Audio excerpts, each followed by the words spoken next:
Hello everyone, welcome to this session where we're going to look into the full stack when it comes to mobile projects and try to see what has Azure to offer in terms of helping us to either increase our developer productivity, right, or increase the security or the scalability. We will talk about this, so let's move. Let me switch to my second slide here. I don't have a lot of slides, so we will soon go into the demos. The three big pillars I wanted to touch in this session are, first off, the backend. Let's start from the backend. What can we do to improve the performance and the scalability of the backend? Or, what could we have done differently to have a better performing and more scalable backend without really investing more engineering effort? Is there something else in Azure other than the regular things that we might know, like building APIs through .NET, Node and stuff, API project essentially, and then hosting it somewhere?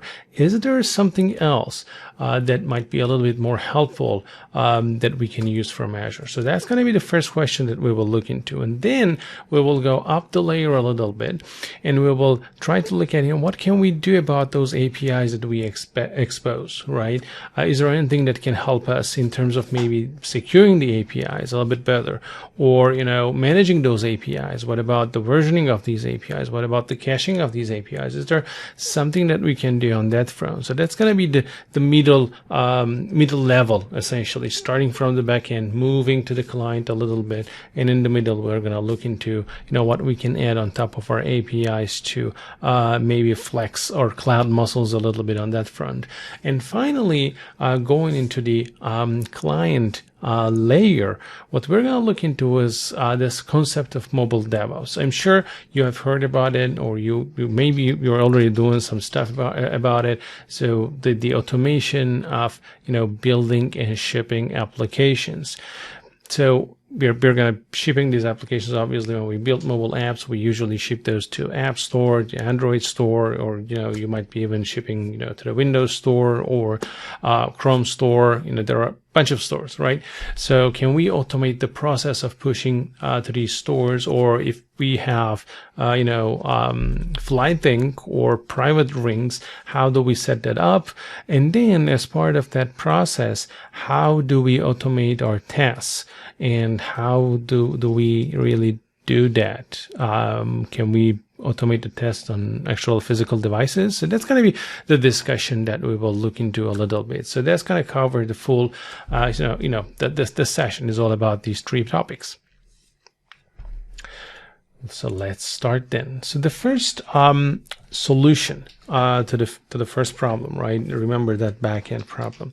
So this is definitely not something that you can maybe add on top of. Actually, you can. So if you already have a full-blown backend, right, this might sound like, oh yeah, I know that serverless approach that will require a full-blown rewrite. That's one way to go. The other way to go is kind of start the migration path, but not fully. Here's what I'm trying to say. Think about the concept of microservices, right? So let's say if you're already going with microservices, then this is going to be really, very easy, because your next microservice can be a totally different architecture internally, right? It can be a FAS, essentially. You don't have to migrate all of your microservices to the new architecture. But if you're going with a monolith approach, then you can actually start splitting into a separate monolith. If you're going to go with monolith, that's perfectly fine. You can split into a separate monolith, and you can start building some of your new APIs with functions. It's not going to be a microservice. It's going to be a separate monolith. So considering we're okay with this monolith approach, which is fine in some situations, so we don't have to go with microservices every time. So what I'm trying to say is you can have two separate monoliths with different architectures, and then because those are monoliths already, they're going to be talking to the same database or whatever, right? So they can still share that database, but you can actually benefit from a serverless approach on the when you're building your next APIs. Obviously, there's going to be some complexity that is involved, making sure the two pieces work together. But that's part of the pain that we gotta endure when we're migrating in architecture, not a one-off migration, but a gradual migration. But long story short, the reason we are bringing in the serverless into this game, and in this case with Azure, it's going to be Azure Functions, which is the highest level of serverless service that we have, which means it's the most easiest service that you can use. It's out of the box. It's pretty easy. You just give your C# code or whatever, Node or Python, right? Or even PowerShell if you want to go with that. I don't think anyone would do that for a mobile app backend API. But anyways, so the primary reason I would suggest Azure Functions as a serverless backend in this case isn't because it's fancier or because it gives you essentially it gets more load out of your shoulders in terms of a lot of more of the underlying plumbing is being handled by the underlying framework. That's not my primary reason. My primary reason is, first off, this thing can scale, and it has event-based scaling. If you have never been in that game, you're going to love it. If you have been in that game, you're going to love how easy it is to implement in Azure Functions. It's out of the box. Event-driven scaling, which in the case of HTTP APIs means that every API request is actually an event, right? We call those HTTP triggers in Azure Functions. So trigger is what kicks off a particular function's lifecycle, and that trigger can be HTTP based or it can be timer based as well, and there are other triggers too. So these two, the timer trigger and the HTTP trigger, are the ones that I feel like for mobile projects will be the most prominent ones. Timer trigger, as the name suggests, it's a piece of code that is going to be kicked in, triggered in a specific interval. Right? It's essentially like cron jobs. You're going to give a cron expression and it will run every 5 minutes, 10 minutes, or 15 minutes. You can maybe use this to send push notifications to people or whatever, right? So, event-driven scaling is beautiful. So based on the amount of API requests that comes to your, project, based on the amount of, number of events you're going to have, the underlying platform will scale, on its own. Okay, so we will go with the consumption plan. There are a couple of different pricing tiers when it comes to Azure Functions. The way you can host an Azure Function app is really very flexible, because you can even host this and you can go and host this on AWS. You can even host an Azure Function environment in an app service. You can host this on premises. You can host this on AKS or Kubernetes, wherever you have Kubernetes, right? So it's pretty flexible. You're not being locked into Azure if that's what you would ever worry coming into a session that is about Azure. Anyways, so event-driven scaling, we talked about that. So in the consumption plan, which is, I will talk about that in 30 seconds. In the consumption plan, you can scale up to 100 servers. And I'm saying you can, but you're not doing anything. The platform will scale up to 100 servers, which is a lot for a mobile app. If you need more than 100 servers, you can definitely fall back to another plan, or you can partition your app as a workaround, obviously. So the one thing that I really like about this is, especially with the consumption plan, the pricing is crazy granular. The billing unit that you see on the slide right now is gigabyte per second. So you will be paying for the amount of milliseconds that your code is being executed, and you will be paying for the amount of memory you use during the time span. And that's it. So you build a code, a function, right? You put it. If it doesn't run at all, if no HTTP requests come in, you pay nothing. A single HTTP request comes in, it runs for 200 milliseconds. It uses, 5 meg memory. You pay for it, you're done. You don't pay more than that. There's no provisioning. There's nothing. You just give your code. You are sure that it's going to scale up to 100 servers. The scaling will be handled by the service itself because it's event-driven scaling. There's no scaling algorithm or anything that you have to configure, and then it's just going to work, and you will only pay for the amount of processor time that you use and for the amount of memory that you use. So this makes mobile backends really crazy cost efficient, plus scalable. When it comes to performance, this doesn't necessarily add additional performance to your code, but this does give a nice visibility to the performance and the engineering investment that goes into there. Because every time you improve the performance of your code, you are going to clearly see that in your time usage for the particular code, and then you're going to clearly see that at the end of the month in your invoice, in your cost management screens. You're going to see that. So, and this kind of helps, it connects the engineering and performance investment really, very closely and in a tangible fashion to the end result in real time. You can see this real time. You don't have to wait for the end of the month invoice. So this is pretty much where serverless, and in this case Azure Functions with the consumption plan, can really help you out. So I'm going to do a single demo in here just to show you how that thing goes. So let me switch back in here and open up Visual Studio. It's coming up on my other screen, so let me move this in. Okay, perfect.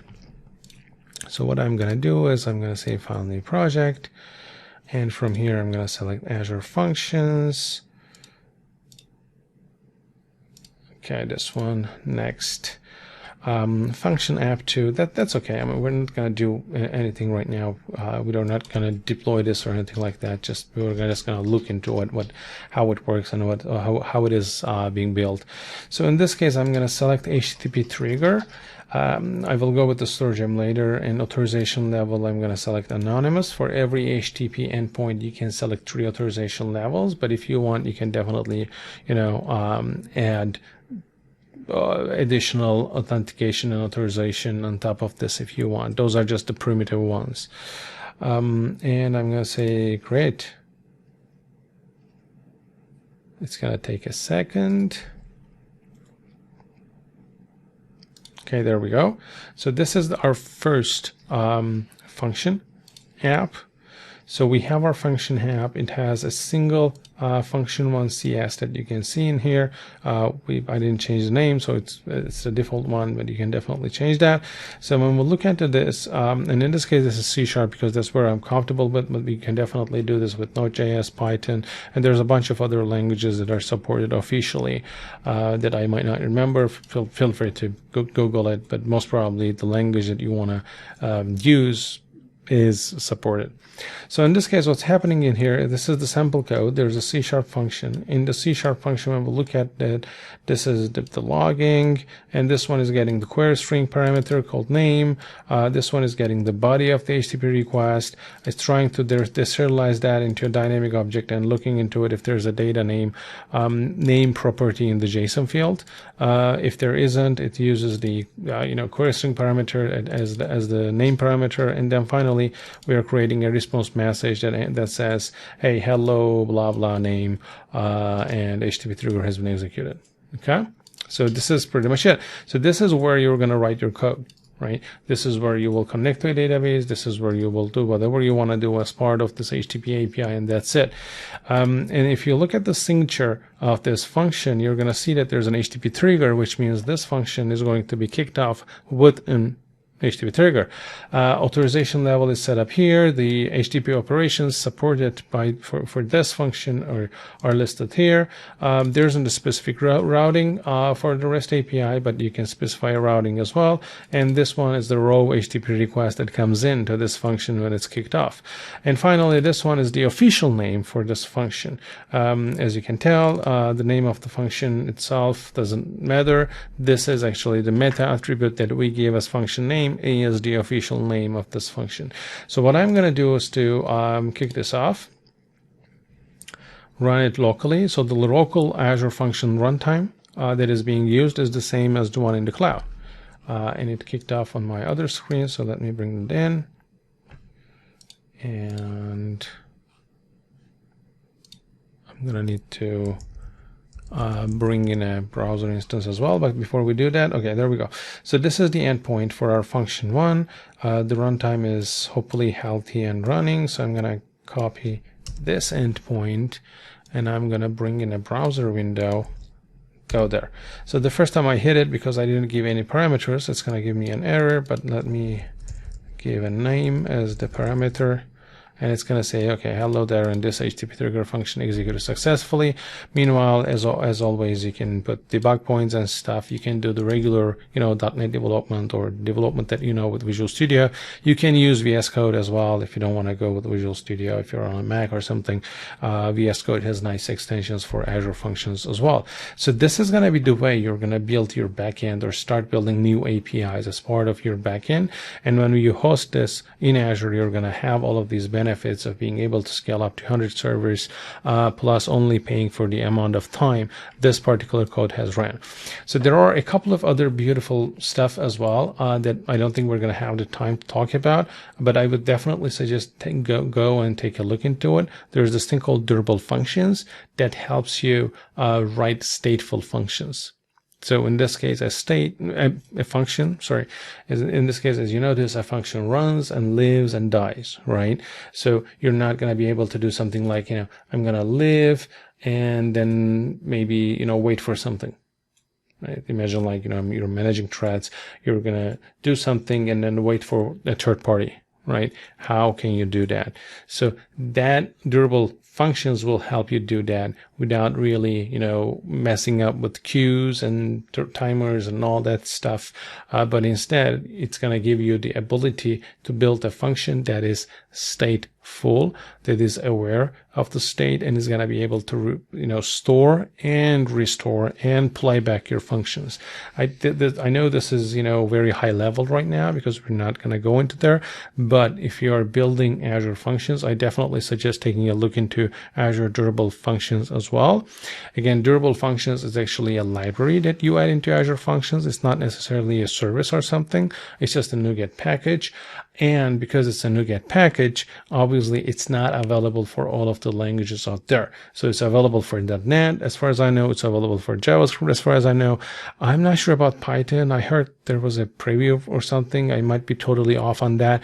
But go and do your research. So if you're already in Azure Functions, or if you're going to go into Azure Functions, I definitely suggest taking a look at it. If Durable Functions supports the language that you're going to use, definitely take a look at it, because it's going to help you drastically designing your backend. Cool. Okay. So the next one is our API. So we did build the API. Let's say we hosted it somewhere. But the next problem is, hey, how do I make sure, this API, for example, has versioning? I can definitely build it as part of the, application. I just showed that there's a routing that we can use, or you can have, based on your strategy of doing versioning, I would definitely go with headers. But again, you can go with headers, you can go with the URL if you want to. And how do I manage that? Because it's important when it comes to mobile projects, because at the end of the day, when you start building new stuff and you're breaking the schema of the API, you cannot, right? I mean, you shouldn't. Otherwise, your application will go broken as well. It's not going to work. And when you introduce a change, you're going to need to wait for the new version of the application to be distributed as well. And it's never going to be flawlessly distributed, right? Some people will still be using an old version, so you have to support some older versions as well. An easy solution is obviously to have multiple deployments, which you can do. But I'm not going to go there, but I will be, we will be looking at the concept of API management that helps us transform APIs. As API management is essentially a gateway between the external world and your backend APIs, right? In the API management layer, you can do the routing, you can do the versioning, you can implement, because it's in the middle of the outside world and the internal world. You can do caching as well. and you can do schema translation. Throttling is one of the very, very important things, especially when it comes to using serverless backends. As you might, imagine, the serverless backend that we're building is scalable up to 100 servers, essentially, let's say indefinitely scalable, and you will be paying, for every additional HTTP request that comes in. So in that case, it's kind of really critical to ensure that people aren't abusing it. Because if people start abusing it, not only is it a security threat in terms of they can actually get access to your data, right? I mean, think about it. You have a search box.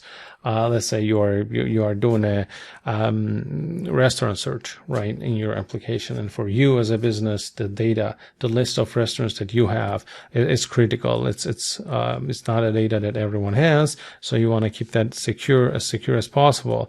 And in this case, it's not only about securing the data in terms of wherever the data is, but you're opening up an API where your mobile application will be able to go and do search in the restaurant list with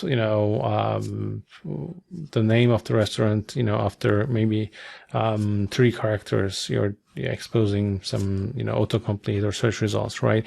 So if someone figures out that and can find the API, which isn't that hard, the API endpoint, then they can start abusing the API endpoint by simply trying different 3 characters and essentially download all of your database in a couple of seconds. So throttling obviously doesn't necessarily prevent all of that, but it at least makes it much harder to accomplish. And implementing throttling is not very easy either, and this is something that comes out of the box with an API management solution. The other thing that comes with an API management solution is a developer portal, and this is especially very important if your mobile application development team and the backend team are on separate delivery schedules. Here's what that means. So some companies, they have single teams building both the mobile application and the backend together, and they release together. But some other companies, they prefer, for some reason, right, they build the backend, and then once the APIs are ready to go, and then they start building the front end, and they're always compatible with the latest version as well. So there isn't any problems there. So the developer portal can actually be the portal where your API schema, API definitions, and a generator, an auto-generator Swagger file is available to the mobile team, right? So they come in, they always get an up-to-date Swagger file. They always see a documentation. This is much more important, maybe with internal teams. If you have an internal mobile team and internal backend team, that might not be a huge deal, but especially if your mobile team is external, because again, this is the scenario that I see in a lot of customers, that when the mobile application is being developed by a third-party, development company, but the backend is something that the organization itself wants to own. So in that case, you have to being able to expose a developer portal to the third-party company, the ISV or the agency or whoever that is building the mobile application, really helps making sure they always have the latest version of the changes that you're introducing. So all of these, functionalities, they actually come with an API management product. Cool. Okay, let's take a look into that. So the demo that I'm going to do is going to be about throttling, and let's go. So for the throttling demo, let me close Visual Studio here. I'm going to open up something different. So the first thing that I want to show you is another functions app. We will do a couple of things together. So this is a function that is supposed to simulate a long-running HTTP API. As you can tell, in the function, there isn't a lot that's happening other than waiting between 2 to 5 seconds, a random interval between 2 to 5 seconds. We're waiting to just simulate a long-running API. Okay, so that's it from a application perspective, there isn't anything else in there. The other thing that I want to show you is this account. Okay, so here what I have is a couple of services. So the function that I just showed you is actually deployed into this Azure subscription, and it's called 2022-02-11. So this is the Hit Me app. The app is called Hit Me, and there's a single function in there. So when I start this app, when I hit this app, let's go and give me a second. I'm gonna look into see if we have just a query string and nothing else. Okay, cool. So let's go here, functions, long-running API. I'm gonna get the function URL. That's it. Let's delete those. Name equals there. Let's see if this runs. First off, give this a test run. Okay, I'll let that run. This HTTP trigger, let me make it a little bit bigger. Okay, it looks like this one ran for about 4.8 seconds. Let me refresh. 3.8. Okay, so we have a random wait on the function, and it's working pretty nicely. So the thing that we want to do is to expose this through API management, right? Because we don't want everyone to be able to hit this endpoint. What we're going to do is to go here, and I've already done this. I have an API management service. So in this case, I created the API management service in consumption plan. What that means is this consumption plan has some limitations, but like the consumption plan in Azure Functions, it actually has a different pricing. So you don't provision something, you only pay per use. Otherwise, API management service itself requires some provisioning. Obviously, one of the things that I lose with this one is the developer portal. The developer portal is available on all the other tiers, but not the consumption tier. So if you're looking for a developer portal, you have to step up and get one of the provisioned ones. But I'm going with the consumption plan so that I can scale to 0 and pay nothing when I'm using this backend endpoint. Maybe one thing you can do is maybe provision a separate one for dev test staging so that you have the developer portal and all that documentation and all that stuff. But for production, you can have a consumption plan. But again, it depends based on the situation you are in. And when we go into the APIs, you're going to see that I have actually added or Hit Me API in here. And that was pretty easy, to be honest, because I just scroll down and say function app, right? I'm going to select the function app to be included into API management, and it's already deployed in Azure, right? So when I say browse, it's going to get all of the function apps that I have. In this case, I guess because I already included, there is no result.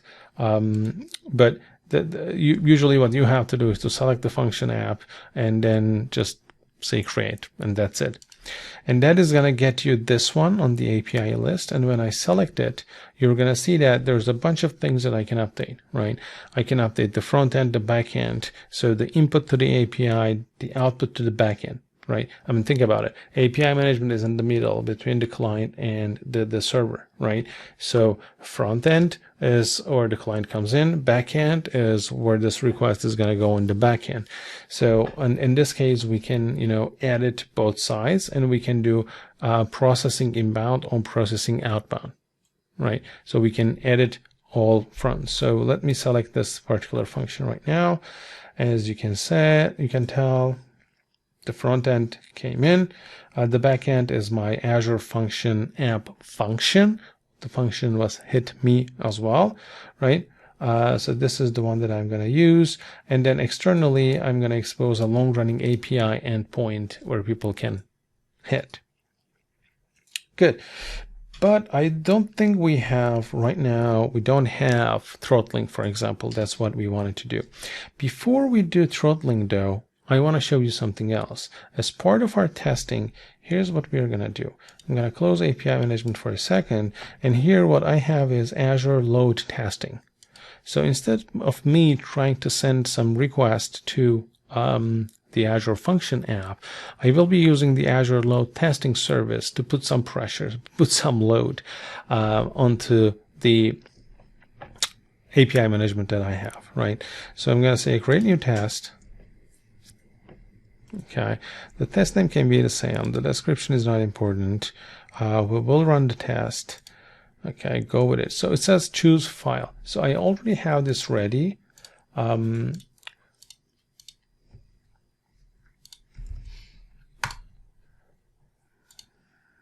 me select that. Okay. So how to prepare this? If you're curious, I mean, we're not going to go into this right now, but one thing that shameless plug, go to my blog. If you're, if you want to learn a little bit more about load testing and how to use that, I have actually a shortcut how to export Gmetro files from Fiddler, right, to be used with Azure load testing. So because the default supported, file for Azure stress load test, whatever that was, the service name, I forgot. Anyways, it uses Gmetro files, and I don't use Gmetro, so instead I found a way to convert Fiddler files, essentially the Fiddler exports into Gmetro files, and then with a couple of edits, it's something that we can use in Azure Load Test as well, which is what we're going to do. So this is something you might be interested, just a shameless plug. Okay, I selected the file. I'm going to upload that. It's going to validate, and I guess we're good. So environment variables, I didn't name, nope, nothing. I'm going to run only one instance. No, let's leave it as it is. I'll leave it as it is. And create. Meanwhile, I'm going to double check this this file. We can actually open that one up with Notepad. Scroll down. Okay, so this is the endpoint this test is going to hit, and as you can tell, this is the Azure API net, which is our API management endpoint, and this one will go hit our Azure function, right? Okay, the run will start shortly. Meanwhile, let's open up another Azure portal, and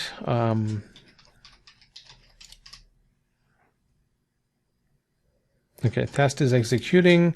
So I am gonna go to our function app. Oh, actually not the function app. Anyways, where is the resource group? Here we are. Go here. Okay.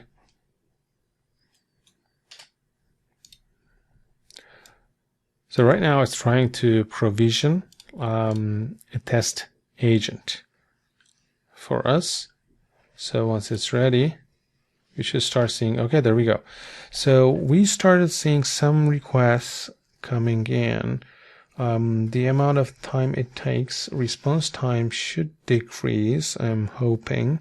So we are able to put 10 requests per second, which is okay because we only have one agent. And this is gonna keep going. The time it takes is lowering and lowering. And here we should be able to see things soon.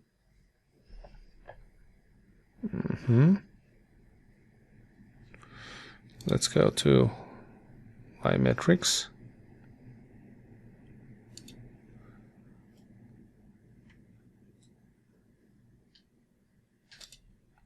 Okay, so as you can tell right now, we actually have this one is, okay, this did increase to 40 requests per second, 30 requests per second. And in the backend, you can see that those are the amount of servers we have right now, because the function app decided to scale because there's a lot of requests coming in, and those are blocking APIs, by the way. We're blocking the core, right, for 2 to 5 seconds. So right now, apparently I have, how many? 2, 4, 6, 8, 10, 12, 14, 16 servers running. The request rate average is 50, and the request duration is around 4 seconds. Okay. When we come here, the request range is around 50 to 60 as well here, and it's going pretty nicely. Cool. So this is with no limits. This is with one agent, right? If I can scale this up, right? I can scale the test load as well. We designed this to be one agent, so this is the amount of load we can create. I can add more agents to increase this. This is definitely not the limit of Azure Functions, but this is the limit of our test for now. But what I want to do is, I don't want to serve 40 requests a second, right? I want to serve less than that. So for that, let me open up another portal. And I'm going to go to API management. And I'm going to bring in a policy. Oops. I'm going to copy this code. Here we go. Okay, where's the API? Here it is. So select our API in here. And add policy.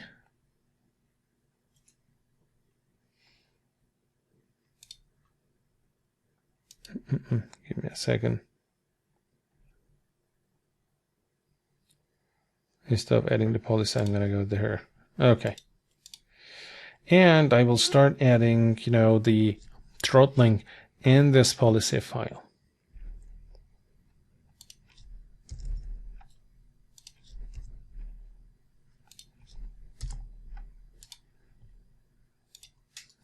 Save it.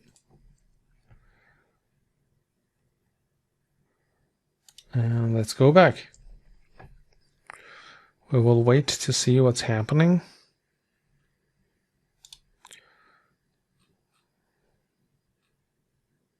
Okay, a huge drop in the amount of requests. It actually stopped, right? Oh, this spike doesn't make sense anyways. So, but it's gonna slow down, and we can tell it did slow down. So let's go back and look at the policy that we copy pasted. Actually, it says rate limit 60 calls every 60 seconds. Call per subscription.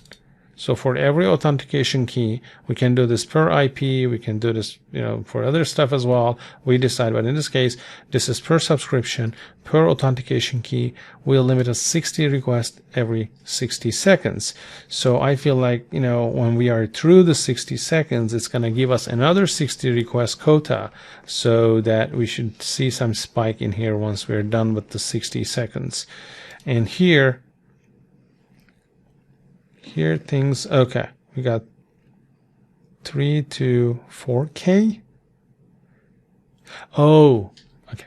This is because API management is returning back. I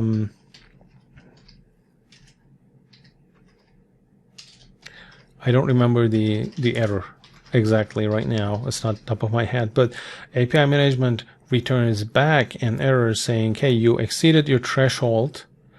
And because API management is able to, I guess, return really fast without, there are no blocking calls for the testing agent as well, right?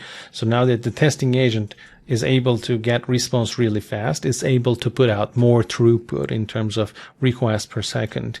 So these are actually the responses that we get as, with the error information, right? And you can see in here, by the way, those are the errors, total error.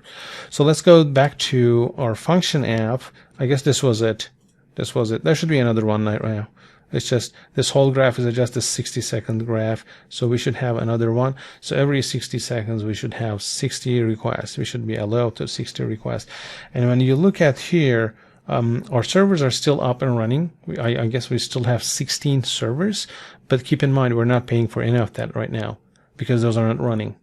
Those are hot servers. No one is using them. They are ready to be used, but I'm not paying for any of that because I only pay for the CPU time. Right. So let's go up here. I'm wondering why we don't see a spike. We should actually see a 60. I guess our test stopped, by the way. Okay, I'm gonna rerun this. Yes, our test stopped. So let's give this another run so that we can properly see. Yeah, this run was completed. So I'm gonna start another one. And we will, properly see the spike. Again, think about it. The request, the load testing is actually sending the request to API management, and API management decides how many of these requests are supposed to go to the actual backend, right? So in this graph is the actual backend, the function app graph. But this one, the one that we see in here, is actually the response we get from API management. Okay, there we go. So I guess we're going to have, yeah, this is a total of 60 requests, and then we're done, right? It stopped. We're not going to get any more. So let's wait for 60 seconds. Obviously, you can start seeing the errors because we are being throttled.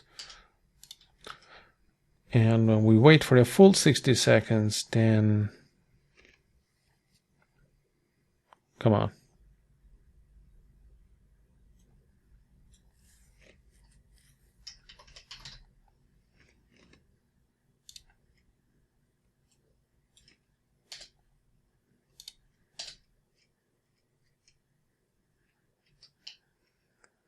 It's coming in.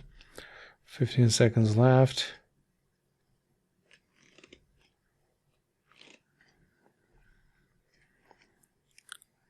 And yes, we should have another 60 just now. Please.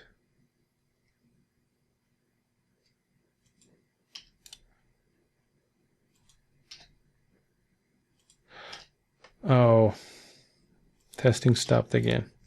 Okay, I guess we can do this manually. It might be really, considering this is just 60 requests, this might be easier. So I'm gonna simply copy this and say, oh, access denied due to missing subscription key. Oh, yes. So, okay, this is not going to be as easy as I was thinking about. I need to bring in a, yeah, let's not lose time with it. I need to bring in Fiddler and stuff to be able to head the header, so it's not going to be a simple browser test. But I guess we did see that at least it only allows 60 requests per 60 seconds. Okay, this is nice. So let's go back. So this was the API throttling. I did mention things like, versioning, API schema changes and all that stuff. There's no way we're going to be able to cover all of that, but I will share some more links at the end of the session where you can go ahead and discover those additional capabilities as well. But again, I strongly suggest if you're going with serverless, and even not, to be honest, definitely have an API management layer in the middle, and worst case, use throttling. Worst case, use throttling. Cool. So the other thing that we want to talk before we finish the session, this is the last part, is mobile DevOps.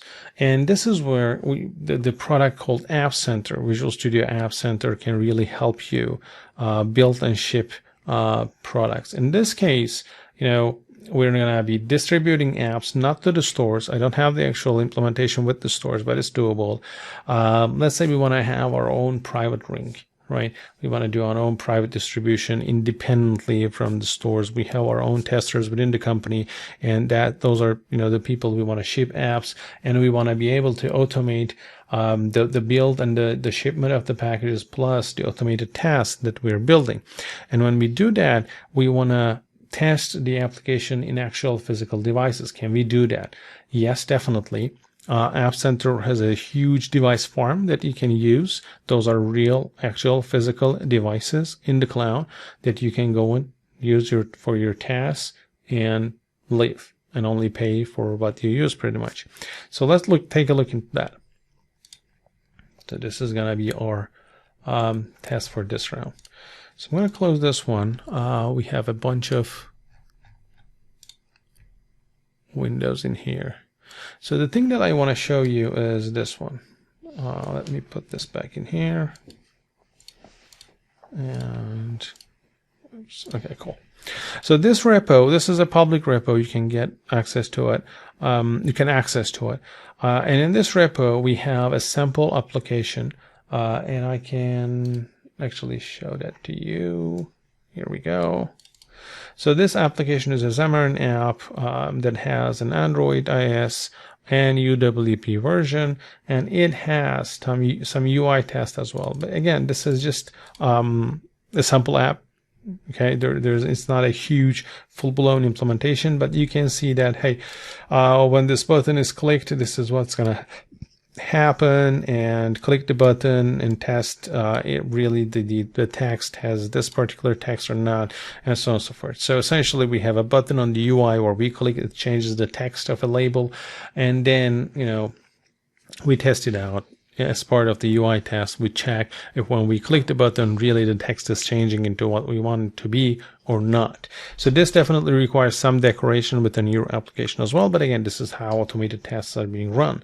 This is built into the repo, into the test repo that we have. The other thing that we have in the test repo, which is kind of the more I'm not going to say complicated, but which is the thing that requires a little bit of time to craft, is the GitHub action. And this is the YAML file that has everything in there, right? This is the YAML file that step by step, helps you build your Android app, your UWP app, and then builds the UI tasks, and then starts running the test on App Center, and then starts distributing the apps. As you can tell, the build for the applications in this case is not happening in App Center. We could have done that, but the build is happening actually in GitHub Actions. You can do this in GitHub Actions, you can do this in Azure DevOps, you can do this in App Center. You have 3 different options. So in this case, we're doing it with GitHub Actions. What's important here is after the build stage, there's an automated test stage that has to happen. And you can see that here we are using the App Center CLI to run our tests. So for that, let me show you the App Center UI. So I'm going to go appcenter.ms.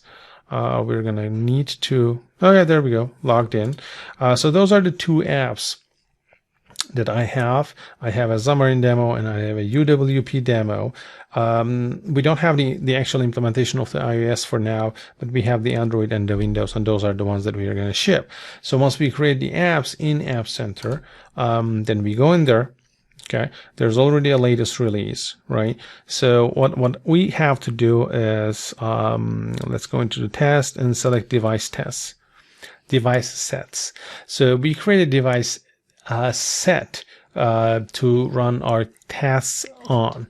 So in this case, we have 2 device configurations. So let me click on that and say edit. And you're going to see that there's going to be a bunch of devices here that I can add into my device set. So I can add as many as I want. You can see there are different versions of Android, different, brands, and all these devices. These are real, actual, physical devices that you can set as many as you want. Okay, so you're like, how is the pricing working? We're going to look into that. But once you create the test devices here, a device set for your test devices, then what you have to do is to give that as a parameter in here. Okay, in this case, this is a variable that is defined up there. Let me see. Okay, those test devices are going to be used, and this is how I send the application.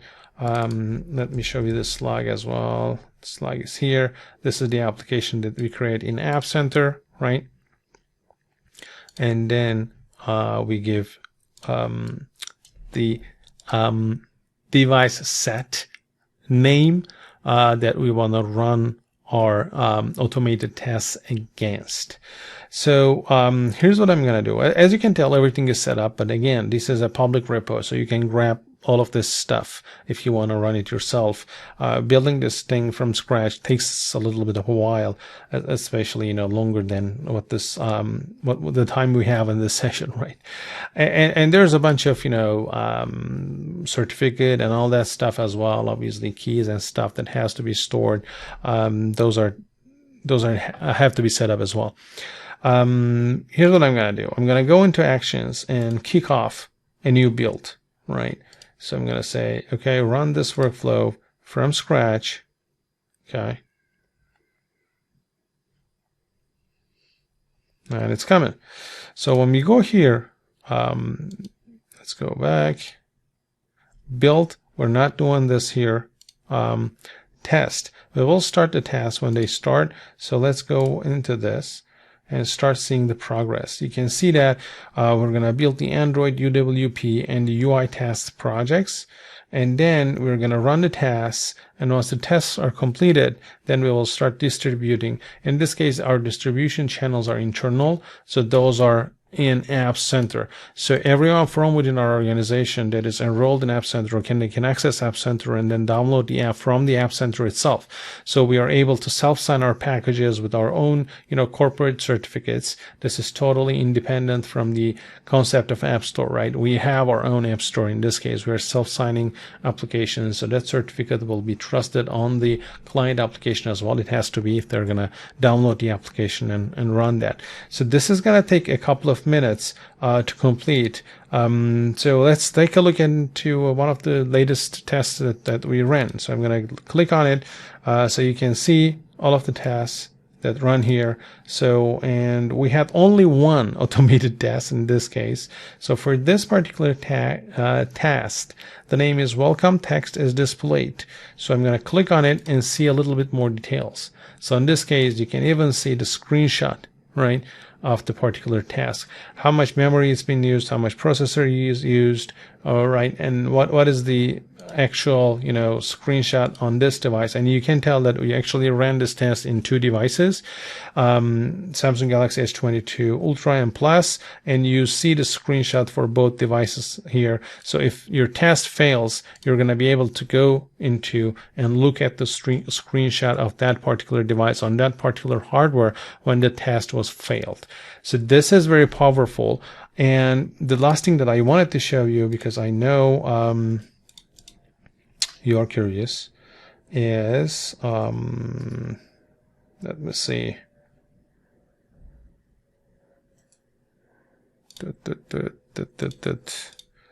Device test settings. So we got 2 devices.